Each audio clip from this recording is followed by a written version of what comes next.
Good evening. Welcome to Monday evening. I am apparently not Laura. I guess you could tell. She contacted me a couple of hours ago, said she was under the weather, and asked if I could fill in with her tonight. She said she hopes it's not COVID, so do we all. So here we are. Also worth letting you know, I didn't prepare anything. So she texted, I saw her message while I was at the gym. I came home, took a shower, and here we are. So, but I have some things on my mind that I think relate to relating to the Dharma and relating the Dharma to current situations that I think I'll talk about, having to do with equanimity and concepts of self and identity and empathy and attachment to views. So we'll get to that after the meditation. But for now, why don't we meditate for about 25 minutes or half an hour, and I'll guide you through it. And by the way, it's good to see you guys. I always like coming here. I always like teaching here. For my own, identity and attachment thing, I like to feel more prepared. But I said to my wife, I don't feel like I'm prepared for this. She says, you're always prepared for this. So if it doesn't go well, we'll blame her. Just kidding. Anyway,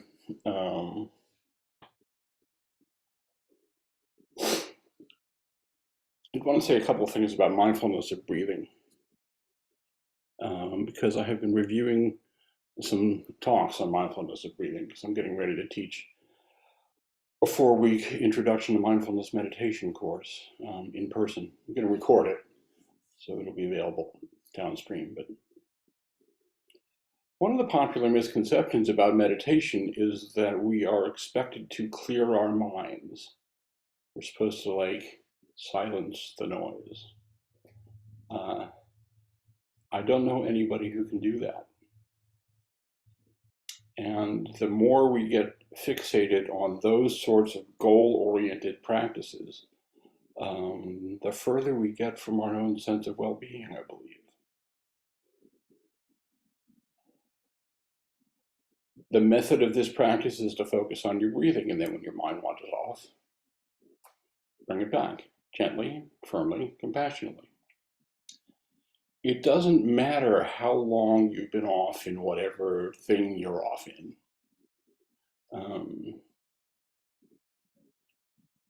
I'm sure we've all had the experience of we're meditating and then the bell goes off and you realize that you've been lost in whatever it is for most of the time. That's perfectly okay. This is a gentleness practice. Where we are at this stage of the game is learning to notice when we're distracted. We walk around distracted in some sort of trance most of the time. But in mindfulness practice, we're practicing noticing when we're off somewhere and then coming back.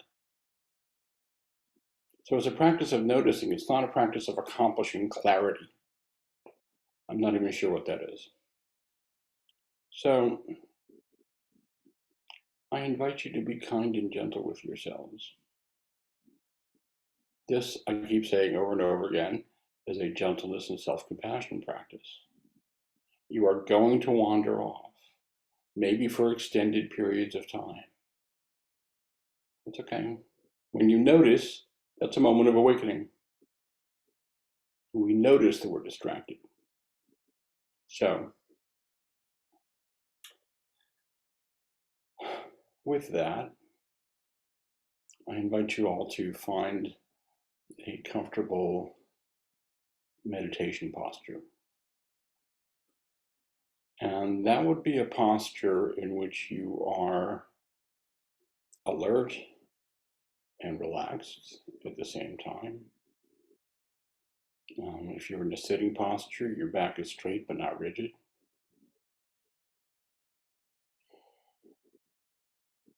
You're just letting your body relax into the seat. When we enter into a meditation posture, entering into the posture is a signal to our psyche and our bodies that we're entering something different than what was a few minutes ago. We're entering something where we are more attentive, more alert. So the posture with your back straight and your head is like if you had a little string at the crown of your head and you pulled it up a little bit without stretching or straining the muscles in your shoulders and neck. And you tuck in your chin so there's like a clear channel. And gently close your eyes.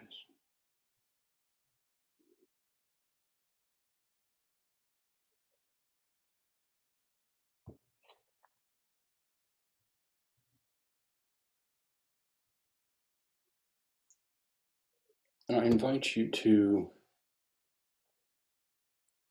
breathe in, aware of breathing in.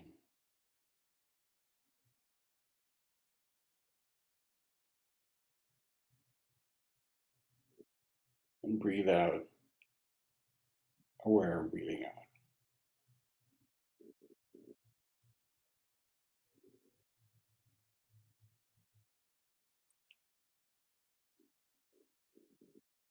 Let's take a few slow, deep breaths into the belly.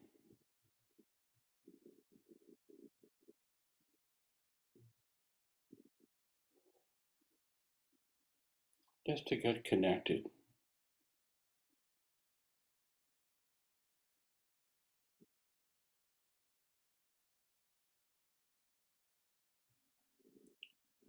Slow, deep breath,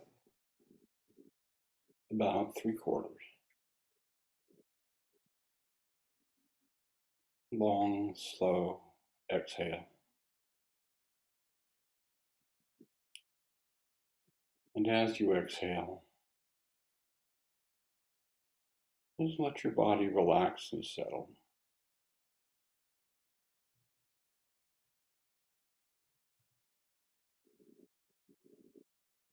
No need to do anything. No need to be anything. Just breathing.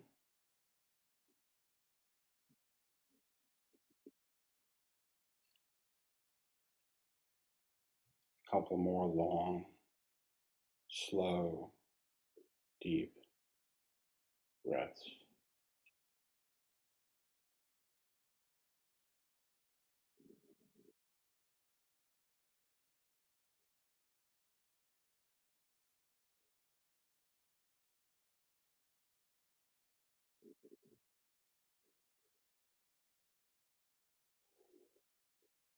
And on the exhale, just letting your body settle.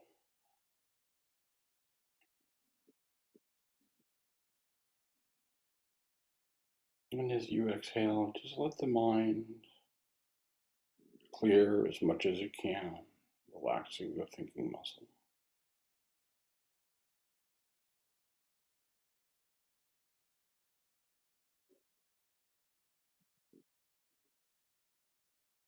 And letting your breathing return to normal.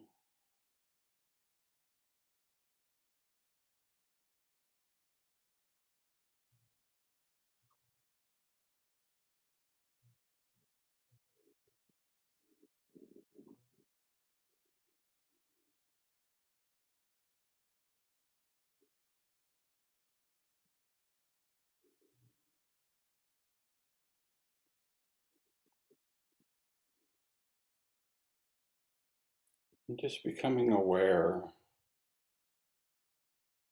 of the contact points in your body in the present moment.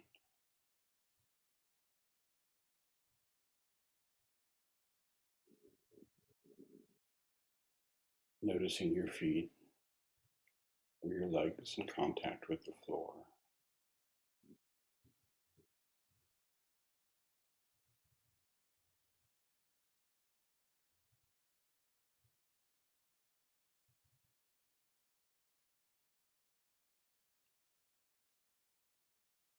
Noticing the pressure of your bottom on the cushion.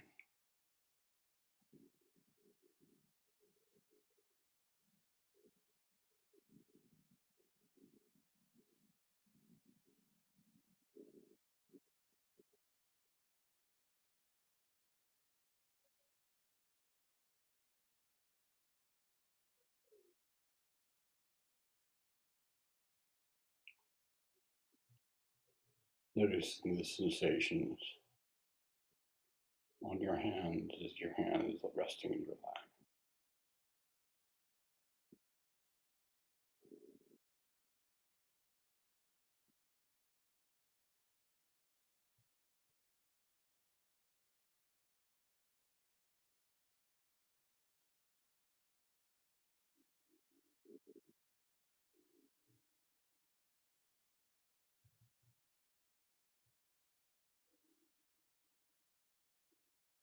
And noticing the sensations on your lap where your hands are resting.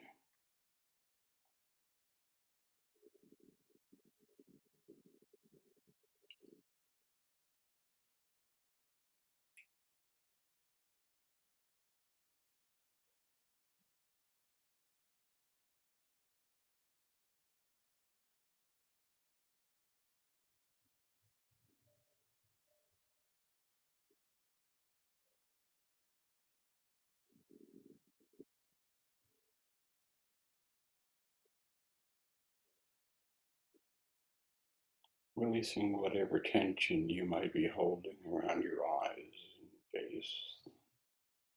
Those muscles do a lot of work, letting your eyes just roll back and rest in their sockets.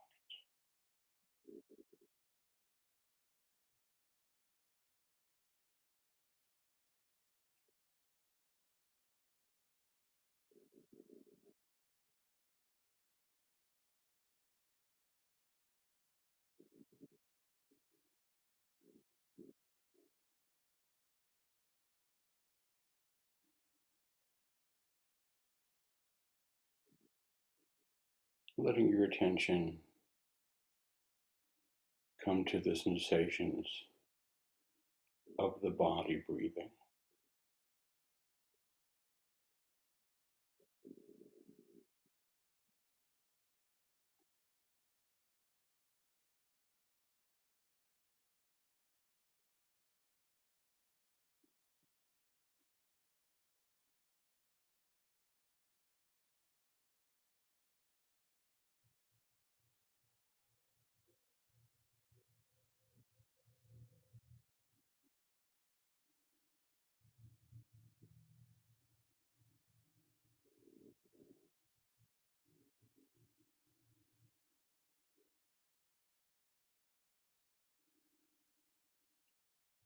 Breathe in, aware of breathing in.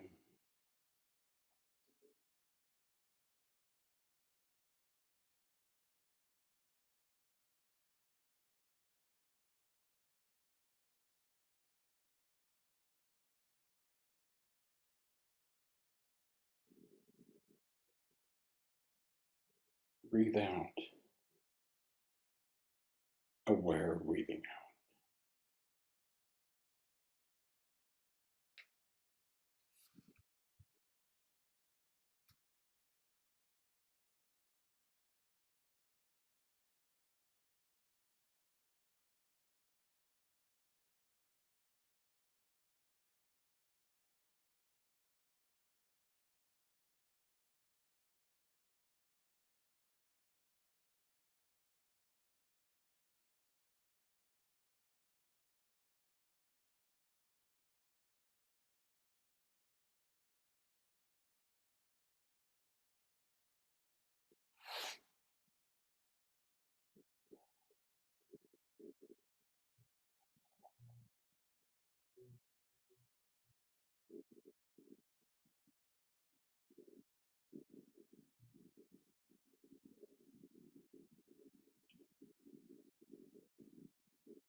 When your mind wanders off in a thought, that's okay.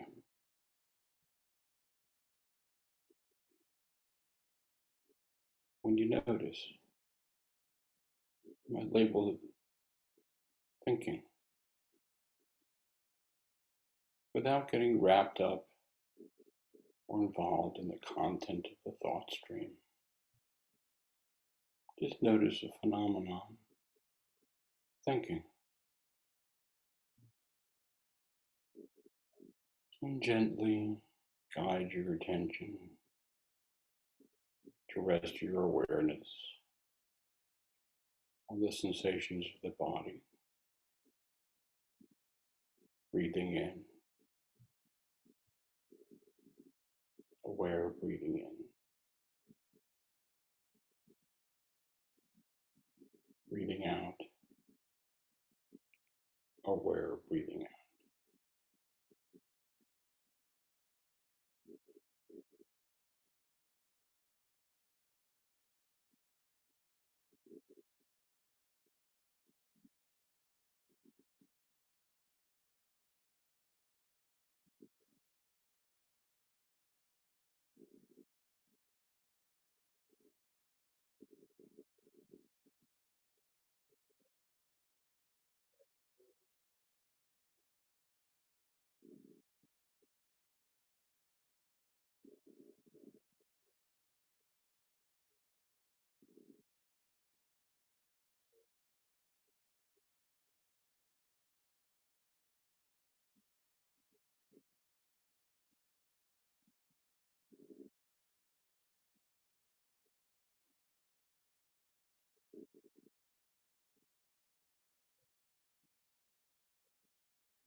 Thoughts may arise.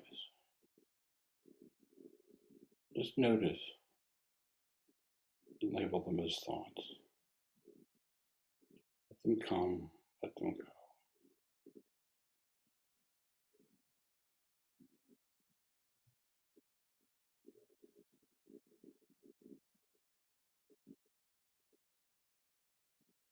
Feelings may arise.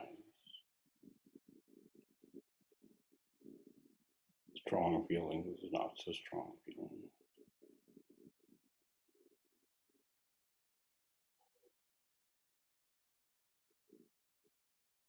Let them come,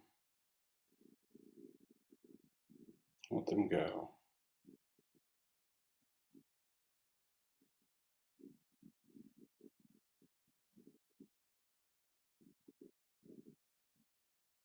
And gently slide your attention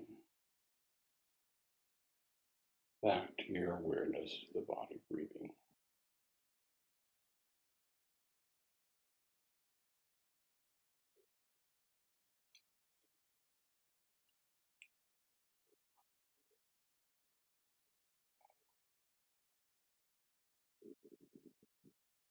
Aware of the body breathing in.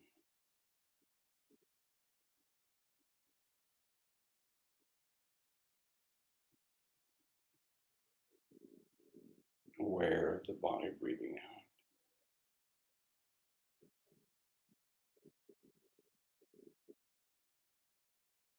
out. Aware when you have slipped out of awareness. Just noticing without attachment or aversion to needing it to be different. Just noticing kindly, gently, bringing your attention back to your awareness of the body breathing in and out.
if your mind has wandered off. That's okay. It's a moment for self-compassion. And when you notice, just come back. The mind will do that. It'll wander off.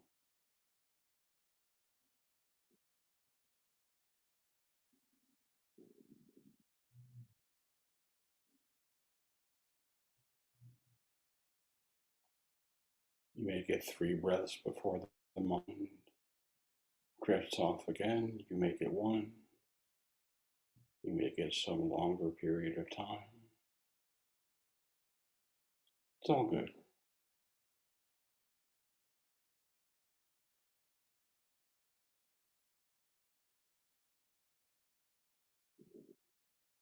Each moment you notice is a moment of awakening.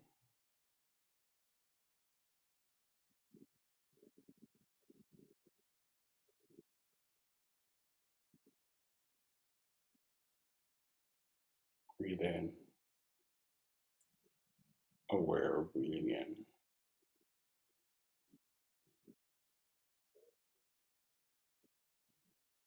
Breathe out,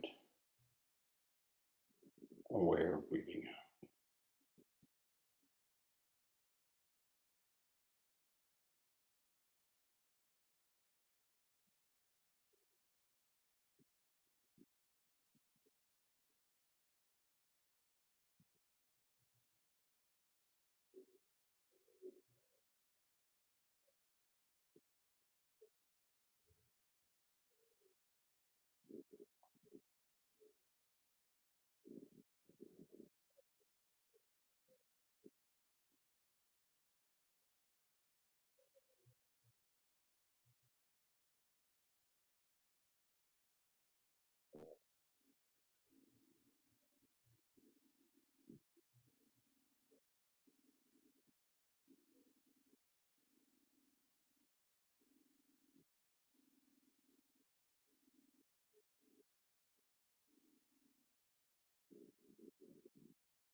And as we come towards the end of this sitting,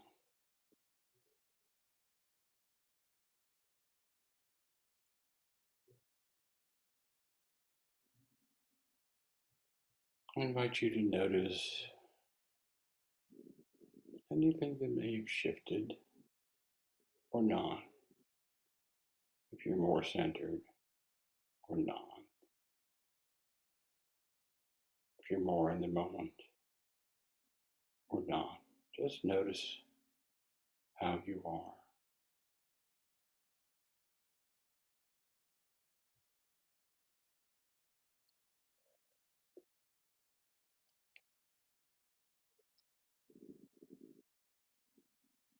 And may it be that the benefits of this practice, of this meditation, brings us to a sense of equanimity,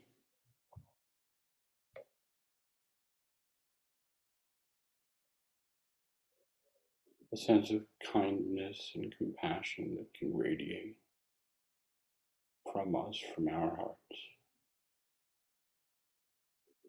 into our households, people around us, into our neighborhoods, bringing the energy of kindness and compassion and equanimity to our neighbors, to the people we see on the street, to the folks we just encounter, the clerk at the grocery store, the person you hold the door for.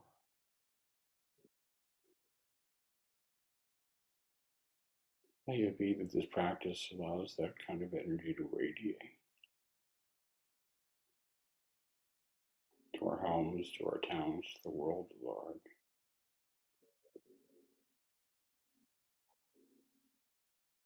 May the benefits of this practice be a benefit to all beings everywhere.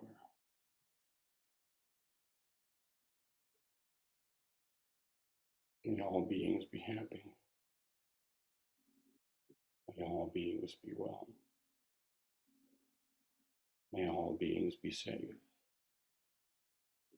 May all beings be at ease and at peace.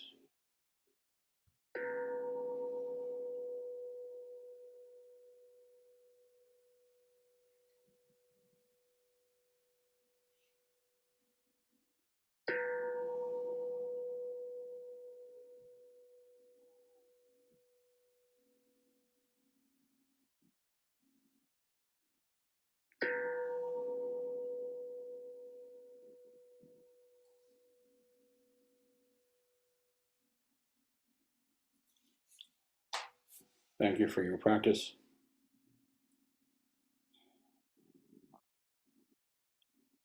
Since Laura is ill, thought I would take a moment to offer Medicine Buddha mantra. So we can do it as a call and response if you feel like participating. Tadyata Om.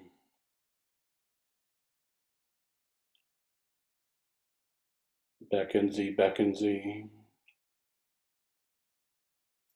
Maha Beckenzi. Ranze. Sambhagate. Soham. The Medicine Buddha mantra. As I said previously, I didn't really have time to prepare anything for tonight, so it is what it is. And that's okay. It's okay with me anyway. But I have been faced recently with issues regarding self and identity, equanimity. The Buddha did not say there is no self. He said there is no composite self to be attached to, this thing that we create as our identity. And then we latch onto it, and that becomes the lens through which we see ourselves in the world. And Sherry Hoover, the Zen master in California, who writes books like That Which You Are Seeking Is Causing You to Seek. It's a great book. And the key, and the name of the key is willingness. It's another great title. She wrote, the way you think you are is not the way you are. It's just the way you think you are. And that concept of who we are can become our own personal prison. I can't feel this way because it doesn't fit into what I've constructed as my composite self, or I'm not supposed to believe that because it doesn't fit into what I'm supposed to believe about my composite self. And I take that these days and try to bring to that some sort of equanimity. Equanimity is the great equalizer. Not for, not against. It's not neutrality, it's not indifferent. It's not being swept up. I can have very strong feelings, and I do, and still maintain some sense of equilibrium and accept that not everybody moves that way. The art of knowing your karma is your karma is your karma is not up to me. The art of not tagging my sense of well-being to being for or against. The art of not tagging my sense of identity to being for or against, or letting the world outside define what that's supposed to be. And one of the ways that this gets interrupted, attachment to views. Buddha said the first noble truth is that life includes grief and suffering. The second noble truth is because there's grief and suffering because of the way we attach to things. And among the things he identified as attachments that lead to suffering is attachment to views, attachments to point of views, realities that we adopt, positions that we take. If you don't believe that attachment to views is a cause of great suffering, just look at the political system. Immense suffering is being created by attachment to views. And when we come to that sort of attachment to views, we can lapse into identifying people who don't share that as some sort of diminished other. But what if there is no other? One of the great spiritual moments for me over the last several years was coming upon a teaching from Maharishi Ramana, a Hindu sage and teacher, who was once asked, how should we treat others? And his response was, there are no others. We're all in this boat together.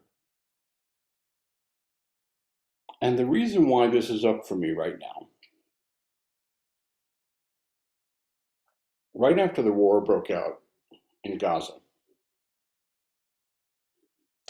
a local minister invited me to come and represent the Buddhist point of view, those are her exact words, at an interfaith peace gathering.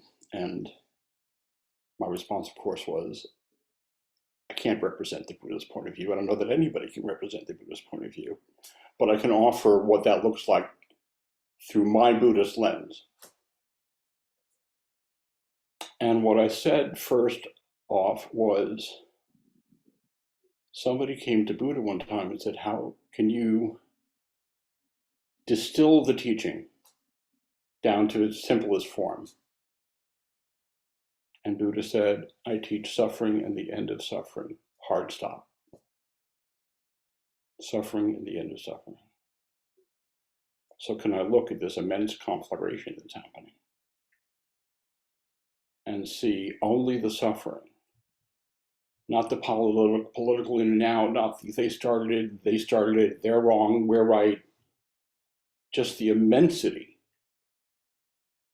of human suffering, and grieve for that, which is where I meet that.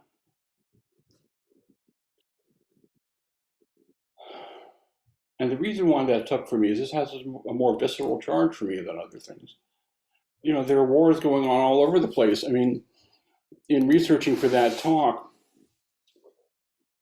I noted that, we stand and watch the war in Gaza, the war in Ukraine, but there are 32 armed conflicts going on in the world right now. I looked it up. The UN estimates that there are 2 billion people who live in conflict-affected areas, from minor skirmishes to civil wars to major what's called major conflicts, 10,000 or more. And there is no self and other, there's just all of it and the suffering. Now, I have been called a smart-ass New York Jew. I will happily own that. I have been called a bagel Buddhist and a Jew-boo. I will happily own that. But because of my views on this particular issue, I've also been called anti-Semitic, a traitor to my race, a supporter of Gaza, a supporter of Hamas, because there are people in my sphere who are attached to me having an identity that supports what they feel they need supported. And I can't meet them there. And this has been it's a big issue for me. It feels visceral. What is my Jewish identity, and is it that? And I'm choosing it not to be that.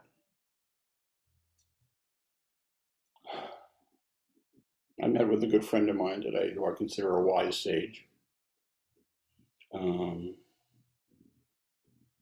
who suggested that in processing this, I not turn those friends of mine or people I know who are struggling with me, I'm not struggling with them, they're struggling with me, into the form of diminished other that I am trying to not meet.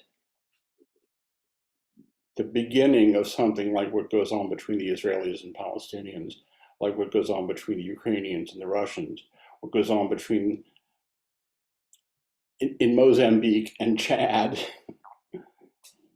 is the idea of the diminished other. The idea that some lives matter less. And she cautioned me not to meet this there and even though I have trouble relating to people who are okay with what's going on, not to turn them into a diminished other, not to take my sense of self and other and turn them into other, which is very difficult because I have strong feelings. It's okay to have strong feelings. We cannot reasonably expect other people to meet us there. And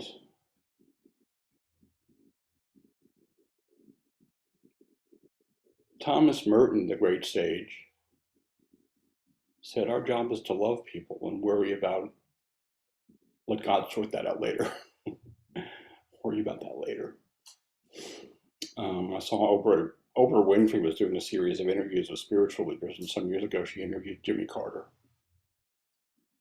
And she asked him, sum it up in a sentence or two. He said, love God, love the person in front of you. And where I go with that is, how do we regard others? There are no others. So how do I meet that with equanimity? That's the challenge. How do I meet that in a way that doesn't perpetuate the kind of suffering that is at the root of these sorts of occurrences, of identifying somebody as a diminished other?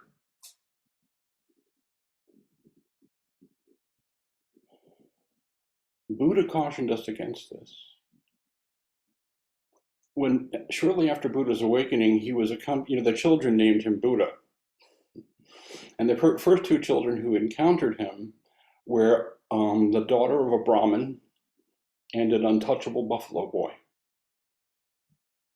And people asked him, how can you associate with all that? I mean, he came from a Brahmin family, a political ruling class. And his response was, there are no others. How do we bring equanimity into our view of the world, and equanimity into our relationships, and equanimity into our relationships with people who have a very different set of values, and not reject them and not reject ourselves, and practice equanimity? I don't know the solution to that. I wish I could tell you that I did. But like all things related to meditation and Dharma, it's a practice. If you come to my Dharma talk, you'll often hear me refer to the great cellist Pablo Casals, who practiced 6 or 8 hours a day. You know, Eric Clapton practices 12 hours at a time. John Coltrane didn't come out of his attic for weeks at a time. And when they asked Chagall, why do you practice 8 hours at a time? You're the master. He said, I might be improving. I like that. I like that a lot. So maybe it is true that the best I can do with equanimity is to practice it as best I can, and use mindfulness as a practice to be aware of when I'm not there, and to be aware of when I have let myself, my sense of self, get wrapped into making you other, because of something you say, because of something you think, because of who you vote for, because of what you believe, because of your views on Zionism and the Palestinians, whatever. How to practice equanimity and step back from me and they. And it involves, this is why dukkha is an important teaching. We live in a don't worry, be happy culture. We reject the idea that sometimes we're going to be uncomfortable. And if we're uncomfortable, we think something is wrong. But what if the concept of dukkha, that life includes grief and suffering, gives us permission to be with that kind of difficult energy and know we're okay?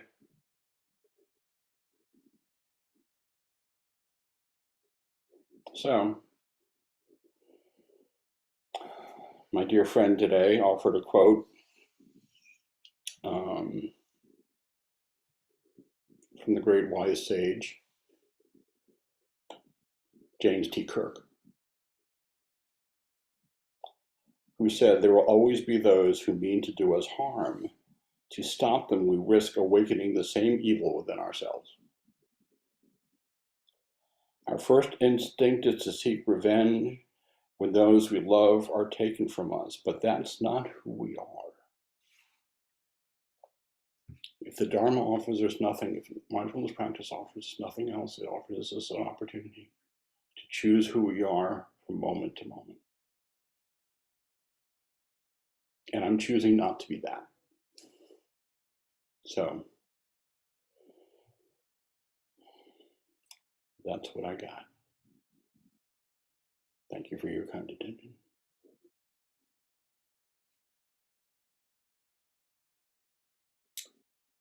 Any comments, questions?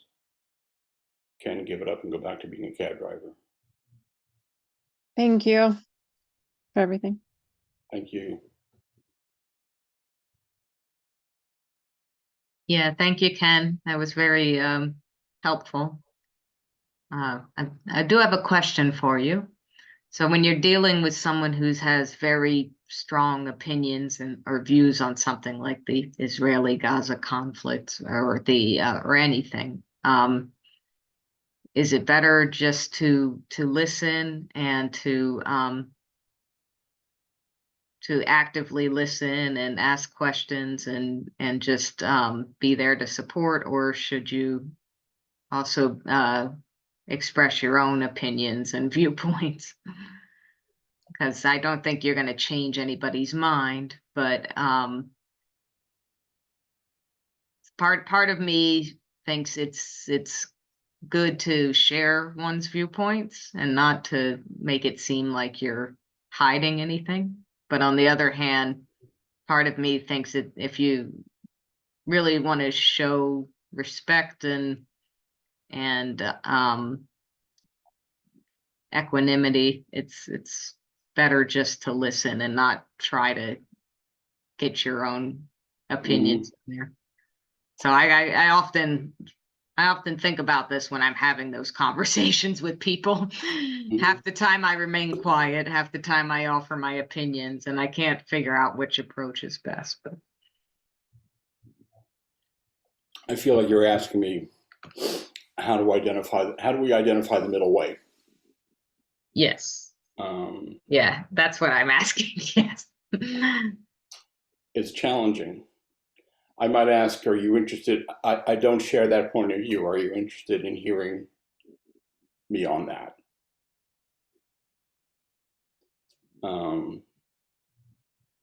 My nephew, Jack's very cool. He's a farmer in Kentucky. Is the polar opposite of me politically. Seriously polar opposite of me politically. And I love Jack. Jack is one of the kindest people I know. He is always really nice to me. He's always very happy to see me. Do I have to make that a factor in our relationship? You're allowed to believe whatever you want to believe, including that I'm totally full of it, because I might be. Well, I'm not totally full of it. My eyes aren't brown. It's only up to here.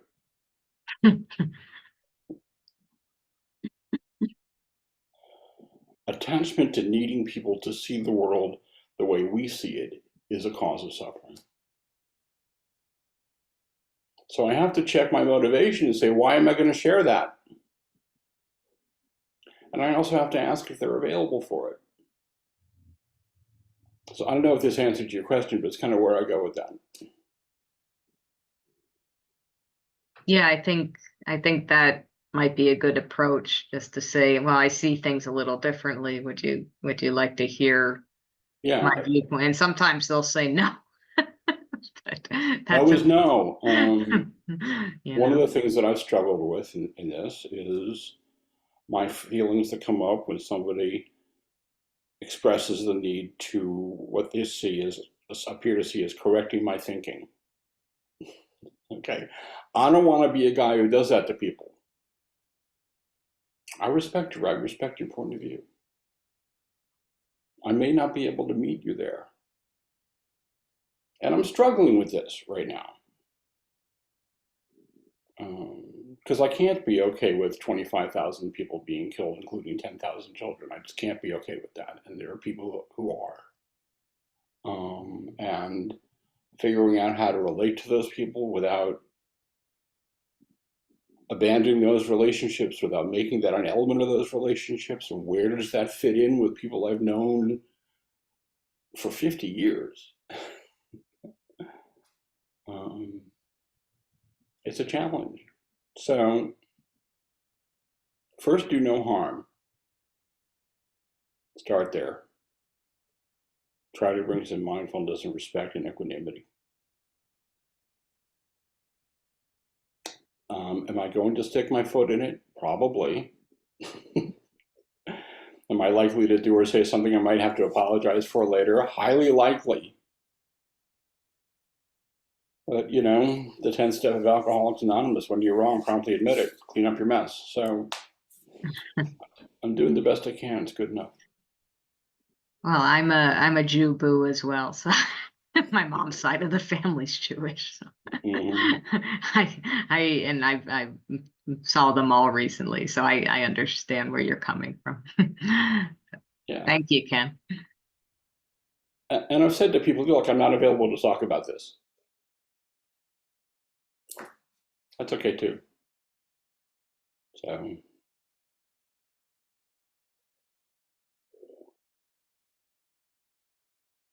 anybody else have anything else?